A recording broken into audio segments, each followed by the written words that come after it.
Well, I have to say, unfortunately, I mean, I have to say there's many countries in Europe that would like to shut all this down. They would like to shut down the oil that Orban is taking, that Slovakia is taking, that Mr. Fico wants, and so forth. Just shut it all down.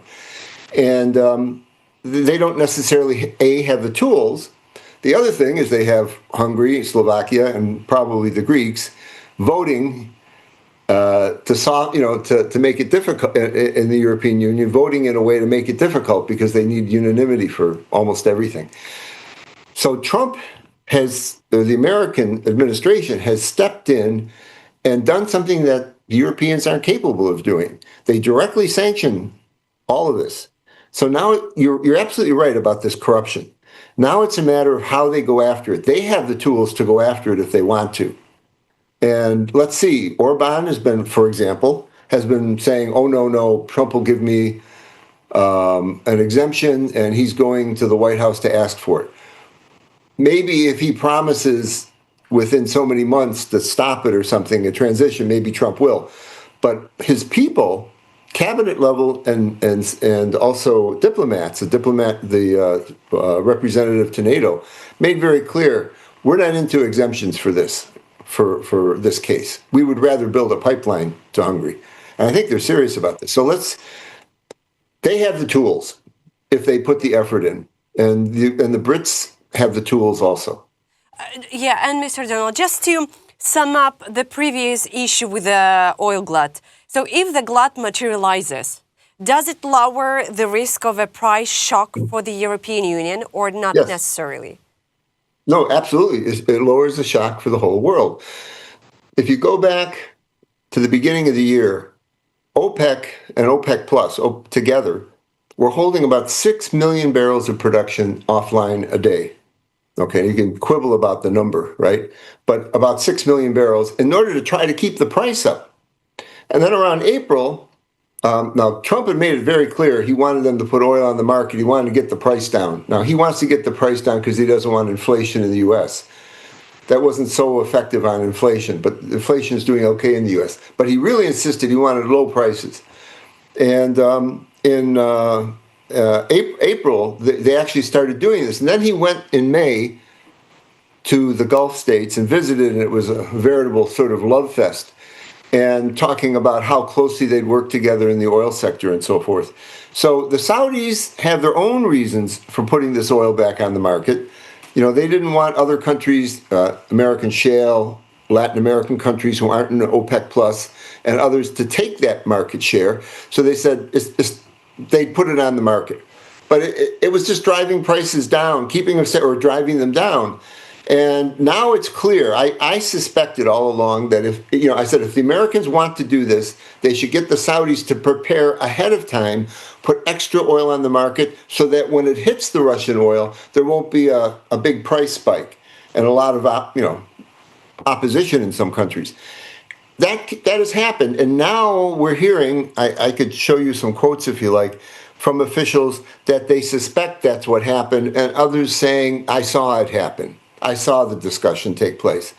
So, I don't know if it answers your question, but the glut has been furthered by OPEC Plus putting that oil almost totally back on the market. It's also furthered by the fact that industrial production, consumption in many countries, Europe, China, hasn't come back like that people thought it would after Corona. So it's kind of a good situation for taking Russia offline. Let me say, Russia exports by sea, we're talking about by sea, we could talk about pipelines separately, but 3.7, 3.8 million barrels a day the last couple months. I just said OPEC Plus had 6 million barrels to put online. Somebody wants to quibble, they only really have 5. Fine, 4.5, fine. That's just OPEC Plus. What can American shale do if they see there's a market? They'll put all these people back to work. And there's other countries too. It's possible Venezuela will come back online. So we don't need that Russian oil. It can be completely shut off. Yeah. So, okay, Mr. O'Donnell, final. Can ordinary people around the world, by how they buy or consume energy, actually influence this big geopolitical oil war, or is it all decided by governments? Well, unfortunately, overwhelmingly, it's decided by governments, and the governments mainly are giving orders to companies Yeah. or facilitating them and so forth. So it takes place there. So, if you have if you have a Rosneft station down the street, it's better you don't go to it. Okay, that would be good if people boycotted the products. But mainly this would take place politically. And I can speak for the United States, and I was just writing yesterday. Europeans should understand this is not just Trump. Of course, it's mainly Trump makes these decisions, but it's not just Trump. 83 senators introduced a bill for 500% tariffs on anybody who takes Russian oil. And it's even more than Trump dreamt of. And they call it bone-breaking sanctions. And, they want this to be enacted in law, which would mean that Trump couldn't back down even if he wanted to.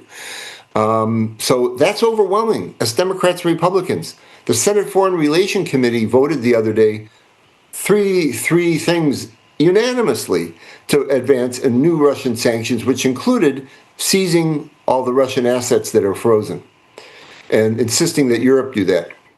Now, my experience is so the elites on this, they're unified, I would say, overwhelmingly. New York, Houston, Washington, that Trump should do this and it's about time.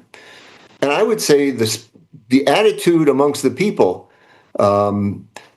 you could argue that Trump was naive talking to Putin, or you could say he was brilliant. He showed all the American people that what Putin really is. No matter what I offer him, he won't stop. So I got to do this now. And that's the attitude of the people, that more and more Americans I talk to, that's it. This guy's got to be taken down. They use this oil money, that they get so easily. They use this to cause aggression and trouble in many other places of the world, including with China. So that's how you can affect things, is by affecting your government, by talking to your representatives and making pressure, I think.